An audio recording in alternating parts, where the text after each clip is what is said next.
Music Talk Monday. We back.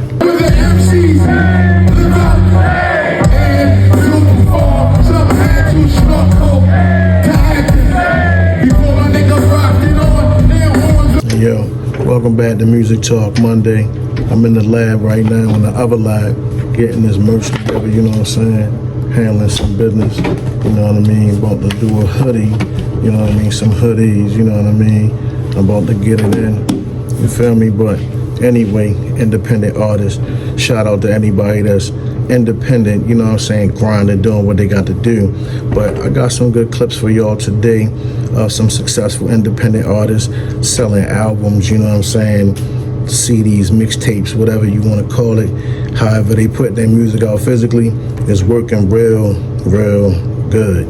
You know what I mean? It's like you selling your art, yo. So I might do something on that too, but I'm saying like it's an art form, so you gotta sell yourself as art. This is art. You know what I'm saying? Like this is art. It's all art. It's all art, man. You know what I mean? So at the end of the day, you know what I mean? Shout out to Ronnie and man. We gonna get straight into this. I gotta get my grind on, you feel me? I'm making bundles, merch bundles, you feel me? So yeah, let's get into it. Peace. Hey yo, also check out Born Divine's new music video, right? Check his shit out, man. It's called Organized Confusion. The video is ill. I'm telling y'all, the villain is doing his thing, you know what I'm saying? Divine Chamber, peace to the God, you know what I'm saying? Yo, Indie Boom, Divine Chamber, Wu-Tang Management. You know, that video was ill. I'm trying to tell y'all, peep the jewels in the video.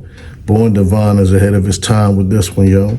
Peep the jewels in the video. Peace to the God, yo. All right, y'all, back to the show. Scarcity is an economic concept where individuals must allocate limited resources to satisfy their needs. It occurs when the demand for a good or service is greater than its availability.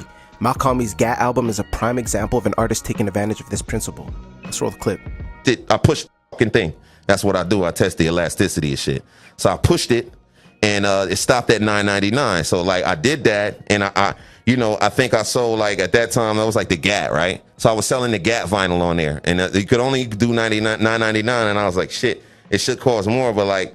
And you're still selling extremely limited amounts of vinyl, bro. Like I said, the GAT 28 pieces. So what are you selling the physical for? Or can you only sell it for the $9.99? No, I was selling the physical on Bandcamp. So they pay $9.99. So you're making no money. Say it again? So you're making like no money on those vinyls for what it costs you to press. Hey, this boy. Hold on. Oh, wait. You mean $9.99? $999.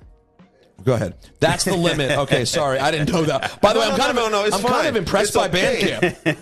It's okay, but yeah, so you sold 28 copies at $999. Look, the scarcity of the GAT album drove up the resale price to $3,000 on Malcolm's website. The price elasticity of demand is also interesting here. Despite the high prices, fans still buy, indicating inelastic demand for the simple fact that it's seen as a collector's item. Wu-Tang would take this idea even further with their album Once Upon a Time in Shaolin. This album stands as one of the most audacious experiments in music's intersection with art, commerce, and scarcity. Released in 2015 as a single one-of-a-kind physical copy, housed in a silver and nickel box, the album was designed to subvert traditional consumption of music in the streaming age. Auctioned for $2 million to the infamous Martin Shkreli, the album's scarcity elevated its mystique, transforming it into a cultural phenomenon. This exclusivity, however, came with controversy, both due to Shkreli's toxic public image and the alienation of Wu-Tang's core fan base, who are excluded from engaging with the music.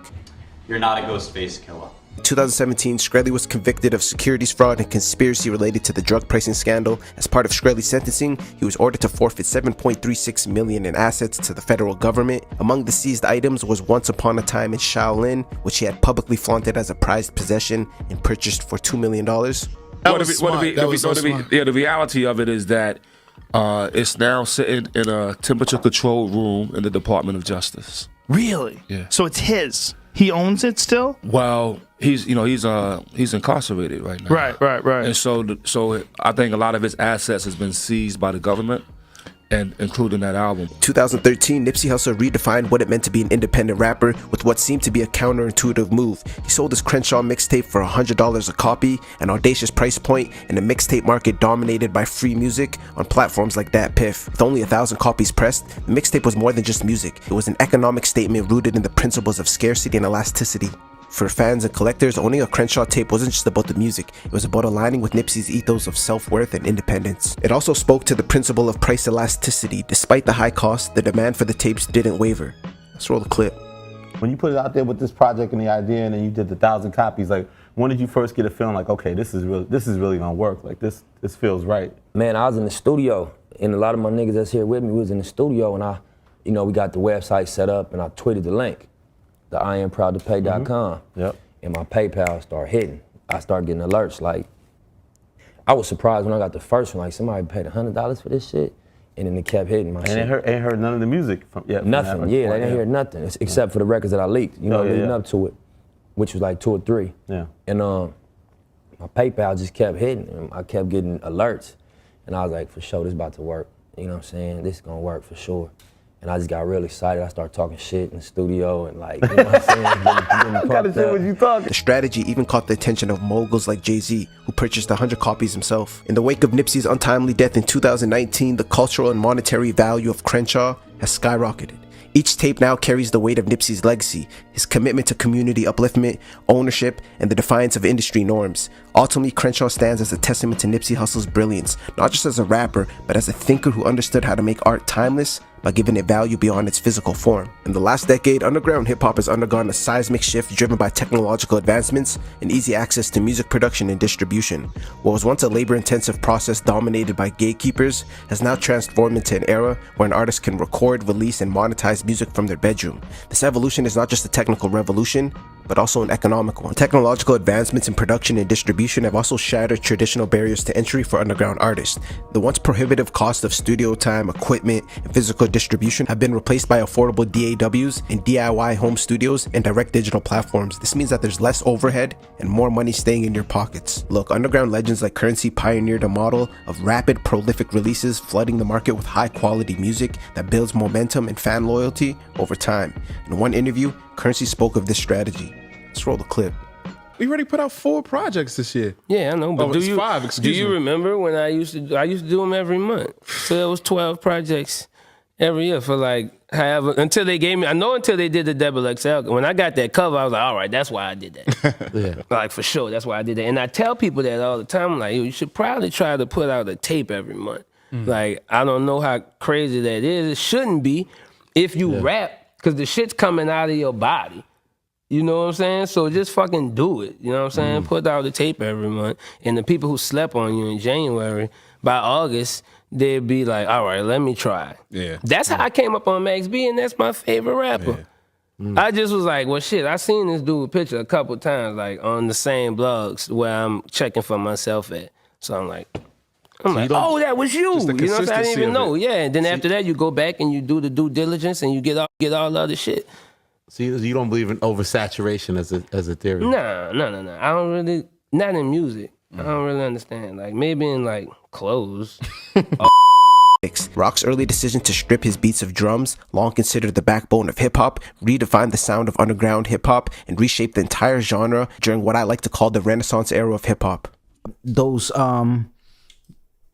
minimalistic beats, you know what I'm saying? People listening to my production thinking like, okay, you know, some of the tracks had drums, but a lot of them didn't. They were sitting around waiting, when the drums gonna come in, you know what I'm saying? Or whatever the case may be. So I think it was the minimalistic approach. A lot of people was like, you know what I'm saying? It was a little off, you know, standoffish to it.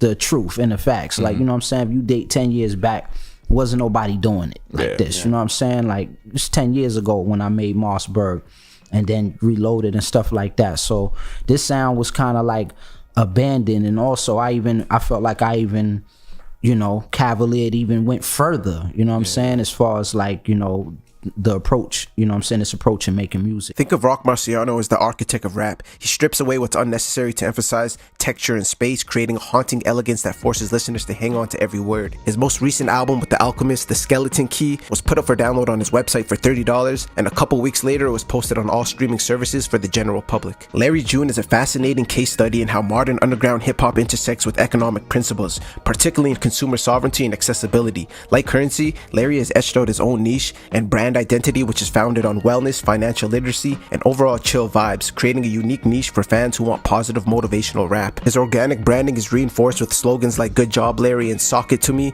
His merchandise, including juicers, orange-themed products, and vinyl releases, creates a monopoly on his health-focused hip-hop niche. Larry June even has bike rides with fans to promote his album. Local rapper Larry June and some of his fans cycled through the streets of San Francisco today. All right, we about to get into these shout outs, you feel me? Jay Watts was good, Daily Vision, Locker Room ENT, BMG was good, Bag Life, yo, Born Divine, Indie Boom, Wu-Tang Management, Protect Your Neck Records, DJ DC Hollywood, Rest in Power, my guy, Bag Life Dynasty, Sonya Davis, Taylor BTV was good, Queen, Baltimore, Tia Tuesdays, Bag Life Shirts, A-Ville was good, fam, Jimmy Mills was good, fam, Kick Across was good, my man Danny, and yo, T was good, Nick Soprano was good, Randall, Iron Temple was good, fam, Neef, Coda, holla at me, DJ Main, DJ Frank Cola, Wisdom Beats, Sean Torre, Colada, Dr. Dunny, Balti Mega, Singar Superior, Young Damo, Mr. Diesel Fuel TV, Street Legal Entertainment, All the Villains, Amon, Ricky Jacobs, GQ was good. Shouts out, peace to everybody, you feel me?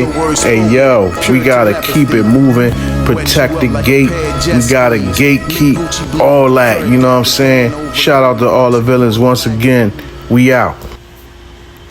Bag Life Villains, nigga.